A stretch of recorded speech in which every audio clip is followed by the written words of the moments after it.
Uh, banyak soalan-soalan, jadi saya kumpulkan kepada beberapa lah. Yang pertama, saya kena betulkan dulu apa yang Tan Sri sebut mengenai PAS tadi.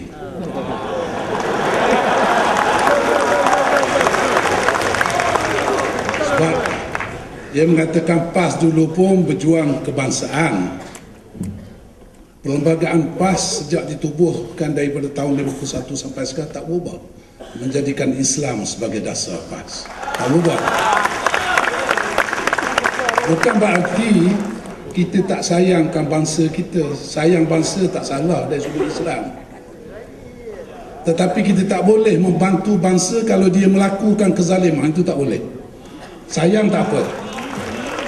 Jadi sebab itu dia punya parameter dalam ajaran Islam yang dinamakan Asabiyah. Ini ada hadis Nabi SAW. Orang tanya Nabi, apa Asabiyah? Antu'ina qawmaka ala zulm. Kamu tolong bangsa kamu atas dasar kezaliman. Itu Asabiyah. Tak boleh. Jadi kalau UMNO buat benda betul, saya rasa setakat rekod PAS ini tak pernah kita tentang UMNO dalam buat perkara-perkara yang betul. Tak pernah. Melainkan apabila UMNO melakukan kerja yang tak selari untuk kepentingan agama, untuk kepentingan Islam, untuk kepentingan bangsa, itu kadang-kadang kita tentang UMNO. Tapi kalau tak ada masalah, selama ini pun banyak apa dia yang disebut dasar-dasar sekarang yang ditentang oleh PAS. Hak istimewa orang Melayu kita tak tentang, memang kita bersama-sama. Islam sebagai agama dan persekutuan, ini masalah. Bahasa dan sebagainya. Jadi saya nak betulkan dulu bahawa kita selama-lamanya memperjuangkan Islam kerana Islam itu suatu yang inklusif yang boleh menjamin keadilan kepada semua orang. Kemudian yang kedua, Tan Sri dah jawab tadi, UMNO dengan PAS ni boleh tak bersatu. Tan Sri kata tak boleh. Dah saya nak buat apa dia kata pun tak boleh. Nombor tiga. Tapi sebenarnya sejarah membuktikan satu ketika dulu dalam tahun 74 pernah PAS ni bersama dalam satu Barisan Nasional selepas daripada peristiwa 13 Mei. Suatu sikap yang terbuka yang diambil oleh PAS atas dasar bahawa kita rasa ini satu saluran untuk membangkitkan kesedaran untuk membangunkan negara. Kita bersama. Saya salah seorang yang berada pada waktu itu dalam pentadbiran negara. Satu-satunya pemimpin PAS yang masih hidup pada waktu ini yang melalui proses sejarah itu. Dan saya masih ingat. Kita buat bagi cadangan. Ada cadangan yang diterima baik, tapi ada cadangan yang tak diterima oleh BNM pun, oleh UMNO. Tapi akhirnya dia sendiri pun barangkali tak senang dengan PAS ini. Menegur perkara ini, tegur perkara ini, tegur perkara ini, tegur perkara yang dia tak nak buat. Jadi dia pun serabut juga dengan PAS ni. Akhirnya berlaku peristiwa tahun 77 di mana negeri Kelantan yang diperintah oleh PAS melalui cara politik dimagerangkan. Sama sendiri ni, PAS masih dalam barisan masa itu, dimagerangkan Kelantan. Salah satu caranya untuk supaya dengan demikian PAS boleh dilemahkan. Maka berlaku sungguh, dimagerangkan. Selepas Pilihan Raya tahun 78, out PAS negeri Kelantan. Saya percaya bahawa pada waktu Tun Razak bincang dengan Asri selepas peristiwa 13 Mei itu, barangkali ada keikhlasannya pada waktu itu. 77 Tun Razak sudah tidak ada. Mungkin yang datang kemudian tidak memahami, dan selepas itu menganggap bahawa kepentingan politik UMNO mengatasi kepentingan-kepentingan yang lain. Jadi PAS ditendang keluar daripada Barisan Nasional pada masa itu. Itu suatu sejarah. Jadi sebab itu kepada saya, kalau tanya saya agak sukarlah hari ini nak menyatukan itu kerana tindakan yang dilakukan oleh UMNO terhadap PAS barangkali banyak yang tak dapat dilupakan. Padahal kita telah melakukan pengorbanan yang besar. Kerana PAS bersama, ada orang PAS yang tak setuju, keluar PAS, ada. Tapi kita korban diri kita. Tetapi pengorbanan itu tidak dihargai maka jadilah sebagaimana yang terjadi hari ini. Dalam satu, kalau kita nak sebut pepatah Inggeris ada mengatakan once bitten twice shy. Itu satu pepatah Inggeris. Ya. Jadi sebab itu kepada kita begini, kita menjadikan dasar Islam ini, saya balik kepada apa yang disebut oleh Tok Guru tadi, kalau dasar Islam ini diterima oleh UMNO, saya sejalannya masih ada. Bukan artinya PAS masuk UMNO dengan UMNO mengekalkan perlembagaan itu, tak boleh. Perlembagaan UMNO tidak sebenar-benarnya menjadikan Islam sebagai dasar. Saya sebut terus terang, tak sebenar-benarnya menjadikan Islam itu sebagai dasar dalam semua segi. Tetapi kalau diubah, Tugu kata kita boleh kira, kita boleh bincang. Boleh bincang. Tapi Tansi kata tak boleh juga. Tansi kata tak boleh. Saya tak tahulah. Tapi ini yang seharusnya dilihat. Tapi saya rasa ia tidak mudah oleh kerana suasana-suasana yang seperti. Tapi bagi PAS, dari segi pengalaman politiknya, PAS yang paling banyak mempunyai sikap terbuka yang bekerjasama dengan semua pihak atas dasar ya, tak apalah, saya anggap ini universiti lah itu ya. PAS bekerjasama tahun 74 dengan BN, 90-95 dengan Parti Semangat 46, 99 dengan apa menjadi Barisan Alternatif Pakatan Rakyat. Kita tidak tahu masa depan negara kita nak jadi lagu mana, tetapi PAS akan kekal dengan rasa perjuangannya selama-lamanya, iaitu Islam, insyaAllah. Itu dia punya garis panduan.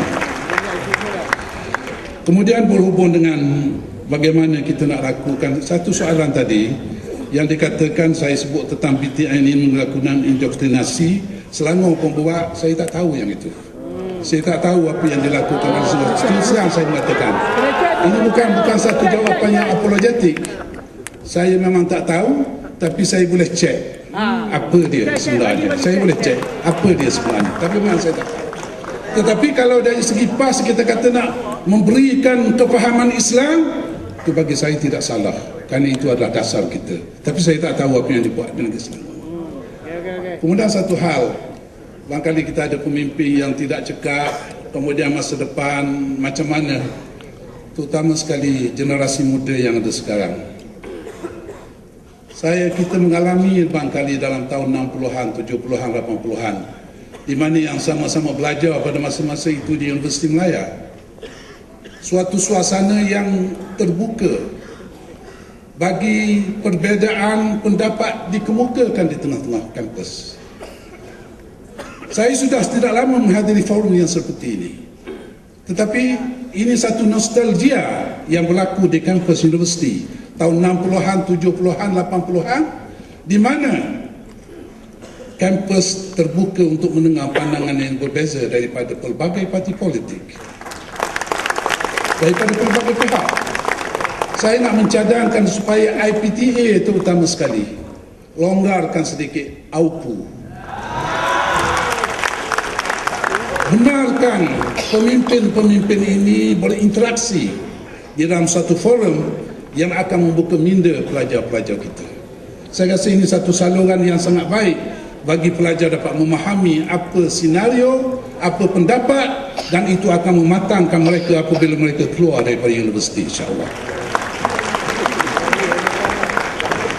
Yang akhir, saya menyebut ini lanjutan daripada kita harus kembali kepada nilai-nilai hidup dan ajaran Islam. Ini bukan sekadar kata-kata saya, bukan saja ini perintah agama, tapi dari segi practicality pun masa yang akan datang ini yang mencabar ini memerlukan umat Melayu kembali berpaut kepada ajaran Islam dalam seluruh kehidupannya, kerana ini yang akan dapat menjadi benteng kita dalam menghadapi cabaran dunia yang global. Saya cadangkan saudara-saudara sekalian, baca satu buku, mungkin dah ada ni, tajuknya The 100, yang menceritakan a ranking of the most influential persons in history, yang menggambarkan, dia buat senarai oleh Michael H. Hart, 100 orang manusia dalam sejarah tamadun manusia ini daripada Nabi Adam sampai sekarang, dia senaraikan 100 orang yang paling terkemuka, paling berpengaruh.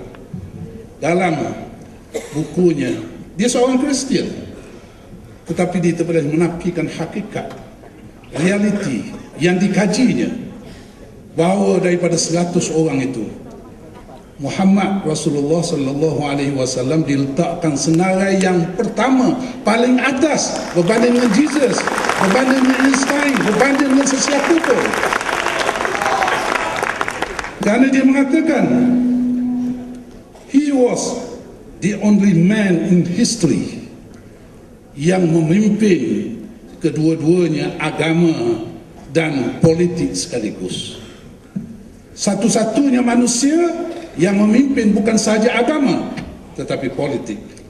Dan dia mengatakan he became an immensely effective political leader. Biasanya dia ni pemimpin agama tak campur politik, tetapi yang ini memahami bahawa politik pun dia pimpin, agama pun dia pimpin, politik pun dia pimpin. Boleh saya cadangkan supaya baca kepada saudara. Ya. Yang akhir. Setengah minit.